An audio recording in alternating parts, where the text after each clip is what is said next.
नमस्कार दोस्तों, कैसे हैं आप? स्वस्थ होंगे, अच्छे होंगे। तो आज का टॉपिक बहुत ही इंटरेस्टेड टॉपिक होने वाला है दोस्तों।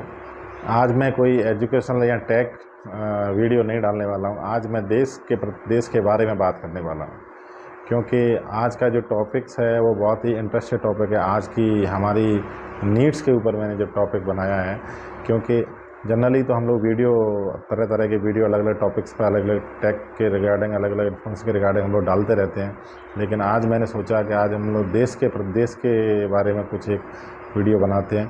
तो सबसे पहले दोस्तों मैं आज उस टॉपिक के बारे में बता देता हूँ, आपको हेडेक बता देता हूँ। मेरा नाम है दोस्तों सतीश। आइए वीडियो को हम लोग स्टार्ट करते हैं, उस टॉपिक को स्टार्ट करते हैं कि आज की बहुत ही रोचक कहानी है दोस्तों। कि जब लोगों को ये कहा जाता था कि हिंदुस्तान की 21वीं सदी होगी, तो लोग इसका मजाक बनाते थे, लोग हंसते थे कि हिंदुस्तान की 21वीं सदी कैसे हो सकती है। उसके बारे में लोग मजाक बनाते थे, क्रिटिक्स बनाते थे, उस पर मीम्स बनाते थे। जो लोग अपोजिशन पार्टी होती है देश में, जो अपोजिट नेगेटिव माइंड होते हैं, एक नेगेटिव एक पॉजिटिव। पॉजिटिव मतलब जो अभी वर्किंग प्लेस, जो वर्किंग प्रेजेंट में जो भी काम कर रहा है, और जो नेगेटिव है जिसको अभी मौका नहीं मिल रहा है। नेगेटिव वही होता है जिसको मौका नहीं मिल रहा है, नेगेटिव्स वही होता है। तो दोस्तों कहानी चालू, आज मैं सीधा सीधा टॉपिक को चालू करता हूँ। मैं बैकग्राउंड में नहीं जाना चाहता, मैं सबसे पहले आज सीधा टॉपिक चालू करता हूँ। तो कहानी चालू होती है दोस्तों 22 अप्रैल 2025 पहलगांव। पहलगांव दोस्तों एक जम्मू कश्मीर में एक जगह का नाम है, जो टूरिस्ट प्लेस है पहलगांव। वहाँ पर एक वैली है, उस वैली के नज़दीक में ही जो है ना, पहलगांव एक टूरिस्ट बहुत ही अच्छा शानदार है, जो कि जिसको मिनी स्विट्जरलैंड बोलते हैं। तो उसी के बारे में ये कहानी का टॉपिक है, उसी के बारे में बोलते हैं। लोग बोलते हैं कि जो है ना,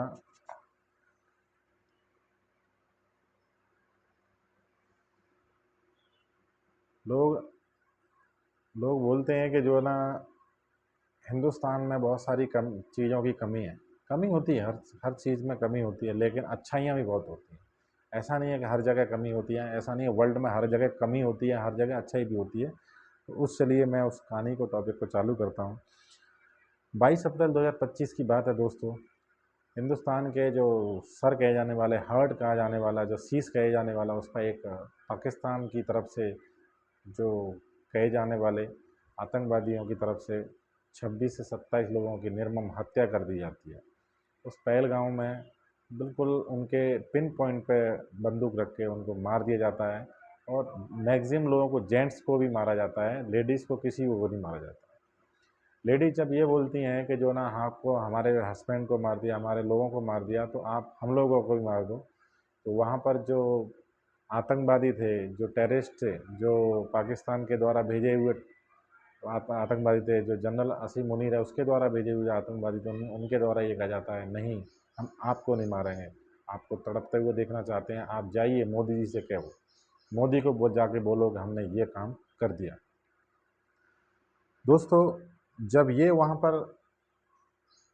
जब ये कृत्य होता है, तो बहुत ही निर्मम कृत्य था, जिसकी कोई कल्पना नहीं है। आप कभी इसके बारे में सोच भी नहीं सकते कि किस तरह के लोगों के पिन पॉइंट पर जाके लोगों को हत्या कर दी गई। जब ये वाक़या हुआ, तो हमारे देश के प्रधानमंत्री श्री नरेंद्र मोदी जी देश के बाहर थे, बाहर के प्रवास पर थे, जो कि मेरे ख्याल में सऊदी अरब की प्रवास पर थे। मोदी जी को ये मैसेज मिलता है कि हमारे देश में जम्मू कश्मीर पहलगाम में इस तरह का हमला हो गया है।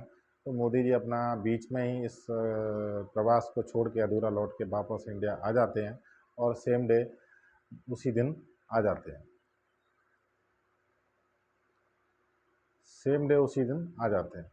उसके बाद जब कहानी चालू होती है कि जगह जगह मीडिया पर इस तरह हो गया, देखिए मोदी जी इस तरह बोलते हैं, इस तरह इतना बड़ा अटैक हो गया, क्या हो गया, क्या सिक्योरिटी है, क्या है। जब मोदी जी ने उसी दिन ये ऐलान कर दिया कि जिन आतंकवादियों ने, उनके आकाओं ने ये ऐलान कर दिया कि उनके आकाओं ने या जिन लोगों ने ये काम किया है, उनको कल्पना से परे उनकी सज़ा मिलेगी। जब मोदी जी ने ये ऐलान कर दिया, तो लोगों के अंदर बहुत जोश था, लोगों को अंदर बदला लेने की बहुत ही, पूरे हिंदुस्तान में आग फैली थी कि पाकिस्तान को अब की बार किसी भी कीमत पर छोड़ना नहीं है। पाकिस्तान को अब की बार ख़त्म कर दो। किसी भी बार बार होने से बेटर है कि पाकिस्तान को अब की बार ख़त्म कर दो। जब इस तरह की हमारे समाज से एक बात निकलती है, तो उसी को देखते हुए जब मोदी जी ने ऐलान कर दिया कि जो है ना, इस बात को किसी भी कीमत पर बख्शा नहीं जाएगा, आतंकवादियों को भी बख्शा नहीं जाएगा और आतंकवादियों को भेजने वालों को भी नहीं बख्शा जाएगा, आतंकवादियों को पनाह देने वालों को भी नहीं बख्शा जाएगा।